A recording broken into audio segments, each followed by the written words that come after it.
No one wants to ask first question. Why don't we start right here? How's JW played that?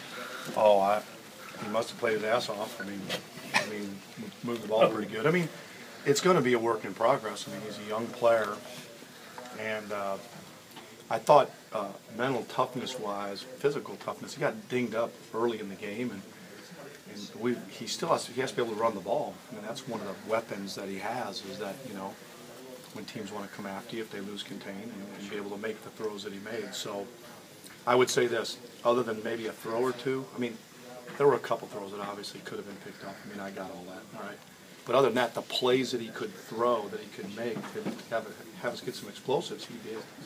I mean, on the double move on Charlie, you still got to throw it. I mean, they had one early in the game and the guy underthrew it and they didn't get a touchdown out of it. So you still have to make the, again, if you can just make the easy plays, then you got a chance. I thought he played really well. We got to work on our sneak, obviously, you know. But we go trap sneak or something. I don't know. That wasn't very good. But you know, we got to score more points. I mean, we gave ourselves a bunch of chances to do that just offensively. But I thought he played his rear end. I mean, the guys only.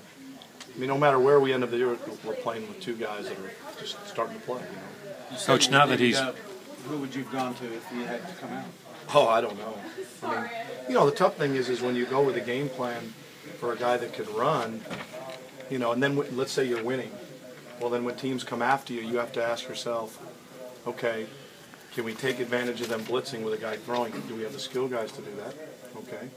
Last year we could just throw it to Blackman and he'd make a guy miss. Now you might have to have a guy that's more athletic, and when they miss contain, he can, you know, go outside and run. So, you know, I don't know where we would have gone at that point. I'm glad you brought that up there, Joe. Thanks. Coach, now that he's played. You mentioned Charlie Moore. You know, what do you think about his performance? Well, you know, I think he's worked awfully hard to get to where he is now as a player. You know, I think that's the biggest thing. The guys just need opportunities at times, and their confidence grows. And you know, we didn't do that early in the year, and you know, you only have so many bullets as you know, we're trying like heck to get it to those guys. And other teams know that too. You know, who you've got out there. So, but I thought he's played well since the season started. When you play receiver, or even running back, you can play really well, but if your stats don't show it, you think that they didn't play well. Charlie's played the same way. We just didn't have the same opportunities. I mean, I haven't seen anything different from now to the beginning of the year. He's just got some opportunities to make some plays, and that's really the case. Now that he's played 4 games in a row, when does it become? I mean, he's been a big part of the offense now, starting to get an identity with Walsh. When does it start becoming maybe a little bit counterproductive to make a change at quarterback? Oh, I don't know. I mean, each week's a little bit different. I think that, you know, like I said every week, is that everybody said, well, when does he come back? Well, a lot of factors that when he's healthy, one. Two is, do we have skill guys around him to make a guy that's a thrower effective? I mean, let's face it. You have to have enough bullets, so you want to drop back and throw it. Okay, that's part of it.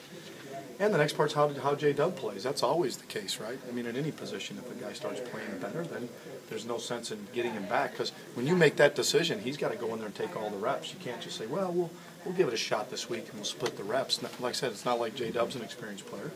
So you make a decision, and then you go with it that week. End of discussion. You don't have a choice.